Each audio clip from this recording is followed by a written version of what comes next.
You like it? Yes, sir. Yes, sir. I love it. You'll see it coming in here left to right. This is our high-speed pass. Doing about our max speed of 280 knots. Now we're seeing it in full airplane mode now, correct? That's correct. This is our airplane mode. We're at 0 nacelle, and it's fully transitioned out right now.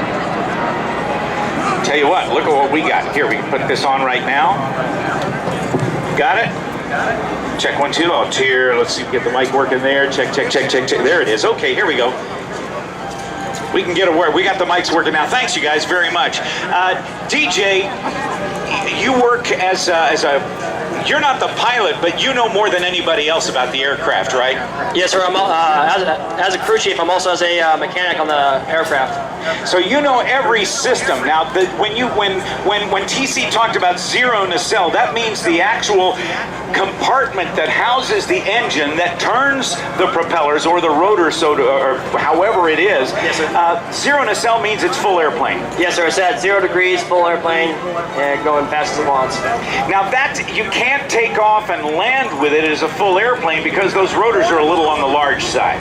Yeah, so that's a 38-foot diameter of the rotors, and they actually extend 9 feet past the bottom of the fuselage. So that makes it important for the pilot to be able to transition and be kind of a dual role pilot. TC, the pilot, who's flying the aircraft today, by the way? Today we have Captain Seth Flesh Grant. He's piloting, and he's also with Captain Cooper.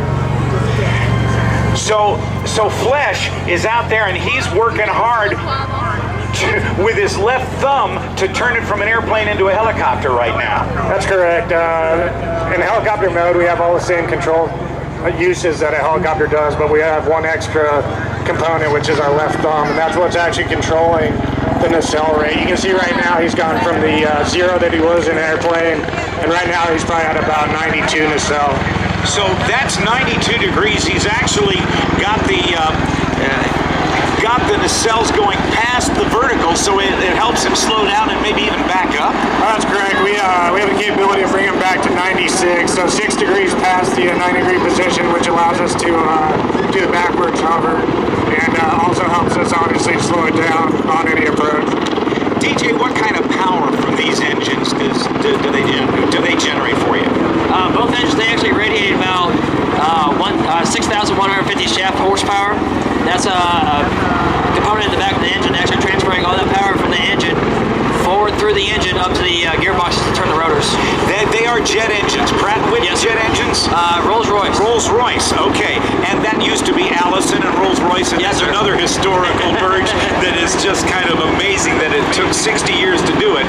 But the Rolls-Royce engines, what happens, God forbid, if one of the engines fails? Well, if one of the engines fails, we actually have what's called our interconnecting drive shaft system, which we can power both rotors from just one engine.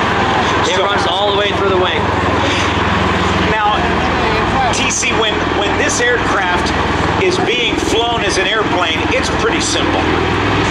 It's pretty simple and works just like any other airplane. There's nothing magic about it when it's flying an airplane. But flying a helicopter is kind of, especially hovering a helicopter, is kind of like standing on a beach boat, rubbing your tummy and patting your head all at the same time. Do you, as a pilot of the MV-22 Osprey, run into the same kind of issue? Do you have to learn to fly like a helicopter pilot too? Definitely, as with every naval aviator, we all take kind of the same basic route. The only difference is we have to take one extra step. We learn on fixed-wing aircraft, and then we're transitioned over to helicopters.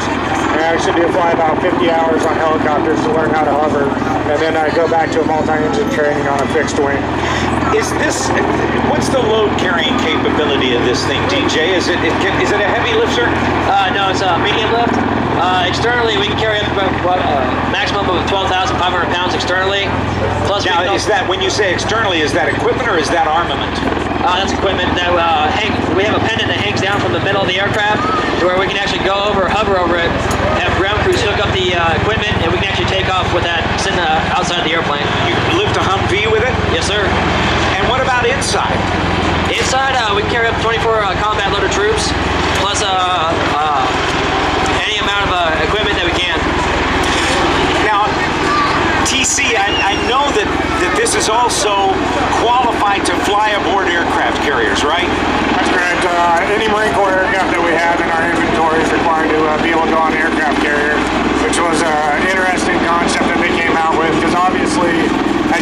right now, the wingspan takes up a lot of space on ship. A lot of real estate. Now, back from World War II, they folded wings up, they folded wings back, and even in the MH-53 helicopter, they can fold the rotors back and then bend the tail around to get more space, to get more aircraft on.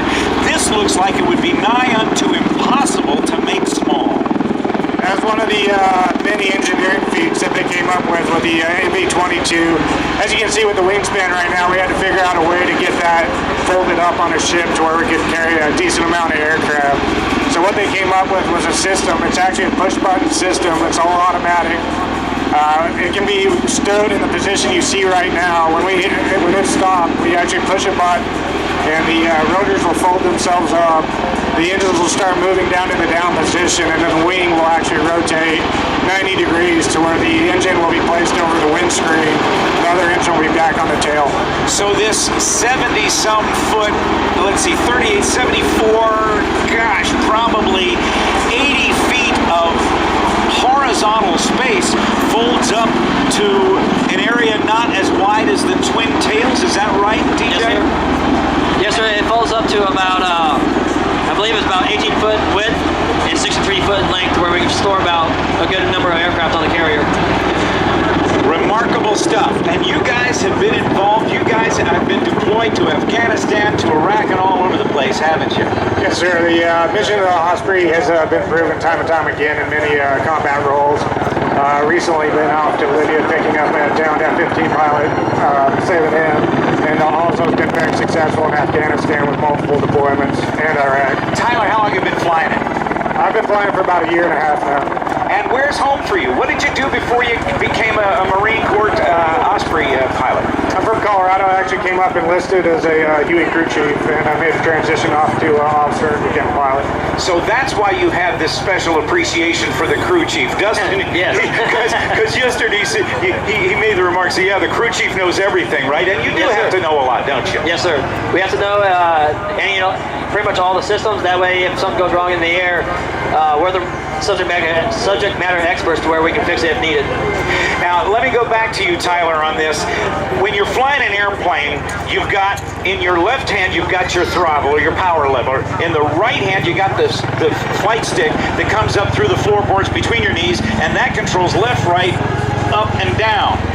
And your power, fast, slow. Your feet control the rudders, so it helps you yaw and turn and coordinate the turn. But in a helicopter, it's totally different. While the pedals will control which way it looks, left or right, the cyclic or the joystick doesn't do quite the same thing it does in a fixed-wing airplane, and the power lever becomes something totally different. How do you think helicopter fixed wing?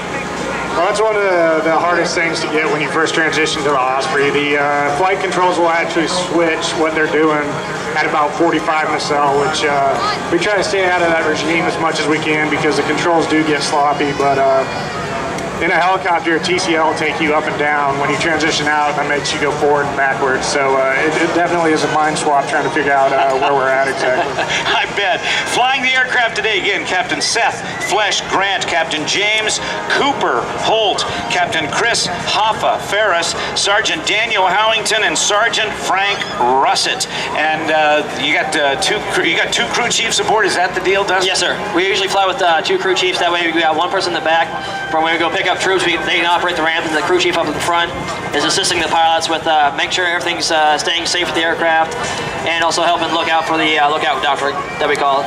A long way, Tyler, from the XV-15 back in 1981 to when the MV-22 first flew for the Marine Corps. Do you recall when it went in service with the Corps?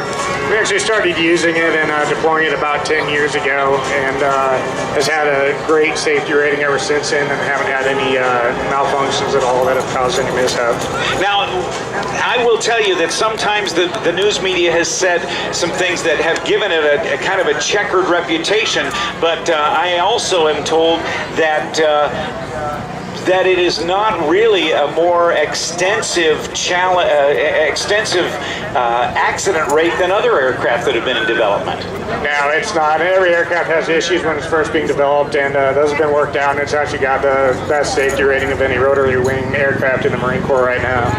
All right, so the thumb's the thing. I mean, you got both hands and feet working, but the thumb's the thing that makes the nacelles work and turns it from one to the other, and it's remarkable what you guys do. Thank you for your service. Yes, sir. Tyler, Kesterson, and Dustin Davis, thank you guys. And ladies and gentlemen, a big round of applause for your United States Marine Corps MV-22 Osprey. Thanks, fellas. Thanks for having us. Yes, sir. Thank you. See you tomorrow, all right? Yes, sir. Thanks, guys. Well, we've got lots more to come as we continue here at